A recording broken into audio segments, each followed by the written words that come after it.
আজকে কয়েকদিন থেকে দেখি আর যে আমরা সোশ্যাল মিডিয়াত বাগা জিপি নিয়া অনেক দুর্নীতি চলে পিএমজে গড় নিয়া এইটালে দেখিয়া নিজেরও বাগা জিপির প্রতিনিধি হিসাবে নিজেরও লজ্জা লাগে। তাই আজকে আমরা জেলা পরিষদ আমি নিজে ব্লকও আইলাম, আইয়া এইগুলা নিয়ে আলোচনা করলাম করিয়া আজকে আমি এখান থেকে লিস্ট লইছি আমার বাগা জিপির যে কতটা গড়ের টাকা হামাইল, কয় কিস্তি হামাইল।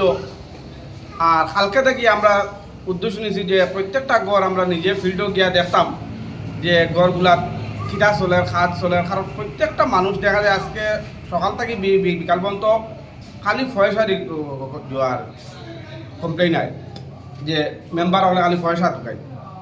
তাই আজকে আমরা লিস্ট লইছি যে কতটা গড়ের টাকা ঢুকলো বা খেনে ঢুকলো না, কতটা গড়, এগুলো আমরা কালকে গিয়া নিজে গিয়া ফিল্ডও গিয়া দেখমু গিয়া।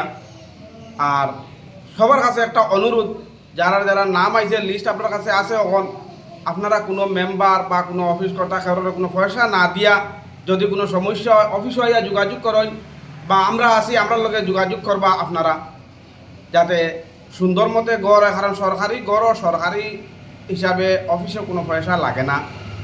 এটা যেটা নীতিরা মেম্বার হলে ভুয়া, এটা কয়েকটা আমার কাছে প্রমাণ আছে। আমি নিজে এগুলা অফিসে ফোন করিয়া সলভ করিয়া দিয়া দিছি, কিন্তু এইরকম ডেইলি ফোন করিয়া সলভ করে দেওয়াটা সম্ভব নয়। তাই আমরা উদ্যোগ নিছি যে মাঠও নামিয়া একবার দেখি আমরা কিতা সমস্যা আছে মানুষের, সেও আছে খোয়ার, সেও আছে খোয়ার না আমরা আমাদের কাছে। আমরা নিজে এখন মাঠও গিয়া দেখমু এটা কিতার লাগি সমস্যা বা অফিস এইগুলা আমরা যেটা সমস্যা পাইমু অফিসত জানাইমু, অফিসটা গিয়া পরে এটার উপযুক্ত তদন্ত হইব। এটাই আমার বক্তব্য। আপনার নাম আর পরিচয়টা দিবা। আমার নাম হল সাবির আহমদ লস্কর, বাগাবাজার আঞ্চলিক পঞ্চায়েতের প্রতিনিধি।